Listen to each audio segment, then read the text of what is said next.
Andhra Pradesh alert కావాల్సినటువంటి సందర్భం. తీవ్రవాదం, naxalism రెండిటికి ఇది షెల్టర్ జోన్ కావడమే కాదు, ఓ రకంగా చెప్పాలంటే కీలకమైన నిందితులు ఇక్కడ ఉంటుంటున్నారు. ఇప్పుడు హెడ్మా ఇక్కడే ఎన్కౌంటర్ అయ్యాడు. అట్లాగే దేవుజీ పట్టుబడ్డాడని చెప్తున్నారు. ఇప్పుడు విజయవాడ దాంట్లో దేవుజీ పట్టుబడ్డాడు అన్నటువంటి ప్రచారం జరుగుతుంది. అందుకనే ఇప్పుడు అర్జెంటుగా పౌర హక్కుల సంఘాల నాయకులు వచ్చేసి దేవుజీని ఎన్కౌంటర్ చేస్తున్నారు అన్నటువంటి అనుమానాలు కూడా వ్యక్తం చేస్తున్నారు. బేసిక్గా మావోయిస్టులు ఫస్ట్ టైం ఇంతమంది దొరకటం అన్నటువంటి, దాదాపు 30 మంది దొరకడం అంటే ఆషామాషి వ్యవహారం కాదు. అంటే ఇంకా ఎంతమంది షెల్టర్ తీసుకుంటున్నారో తెలియాలి. ఇక్కడ కూలీల రూపంలో లేదంటే కనుక ఈ పనివాళ్ల రూపంలో ఉండిపోవచ్చు. ఎందుకంటే మనకి ఈ మధ్యకాలంలో పొలం పనులకి ఛత్తీస్గఢ్ వాళ్ళు లేకపోతే ఇతర రాష్ట్రాల వాళ్ళని పిలుస్తున్నాం. ఇప్పుడు ఈ హెగ్బా వెనకాల ఉండేవాళ్ళు కావచ్చు, లేకపోతే ఆ దేవుజీ వెనకాల ఉండేవాళ్ళు అనేక మంది ఒరిస్సా, ఛత్తీస్గఢ్ ప్రాంతాలకు సంబంధించినటువంటి గిరిజన ప్రాంతాలకు సంబంధించిన మావోయిస్టులు. కాబట్టి వాళ్ళు ఈ ఇళ్లలో మమేకం అయిపోగలరు.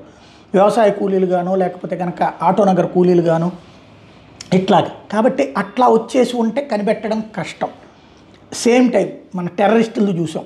మన గుంటూరులో సెర్చ్, ఇంతవరకు దానికి సంబంధించిన వివరాలు పోలీస్ శాఖ ఏం వ్యక్తం చేయలేదు. ఎన్ఐఏ మాత్రం సెర్చ్ చేసి గుంటూరులో కూడా ఎవరినో పట్టుకెళ్ళింది అన్నది నేషనల్ మీడియా ఫోకస్ చేసింది. మన లోకల్ మీడియా ఆ రోజున బ్రేకింగ్ లేసి వదిలేసింది. అదేంటో అసలు పట్టించుకోవట్లేదు. మొన్న మధ్యన చూసాం, విజయనగరంలో పేల్చడానికి కుట్రలు పన్నినటువంటి వాడు వాట్సాప్ల ద్వారా ప్రిపేర్ చేసుకున్నటువంటి. అలాగే కర్నూలు దగ్గర చూసాం, అప్పట్లో కోయంబత్తూరులో బాంబు పేలుడు సృష్టించి 12 చోట్ల పేలుడు సృష్టించి 35 మంది ప్రాణాలు తీసి సుదీర్ఘకాలంగా అక్కడ ఉంటున్నటువంటి వాడు పట్టుబట్టడం అన్నటువంటిది. అట్లాగే అనేక మంది దొరుకుతున్నారు. అట్లాగే ఆ మధ్యకాలంలో వివిధ గ్రూపులకు సంబంధించినటువంటి వాళ్ళ వ్యవహారం తెలిసింది. కాబట్టి ఇప్పుడు చాలా అలర్ట్గా ఉండాలి. టెర్రరిస్ట్ యాక్టివిటీల విషయం ఒకవైపున, నక్సల్స్ యాక్టివిటీల విషయం ఒక పక్కన. ప్రత్యేకించి మన పోలీసులంతా ఈ రాజకీయ నాయకుల కార్యకలాపాల చుట్టూ తిరుగుతున్నారు, ఆ పనుల్లోనే ఉంటున్నారు. ఇదివరకు ఉన్నటువంటి నిఘా వ్యవస్థలు లేవు.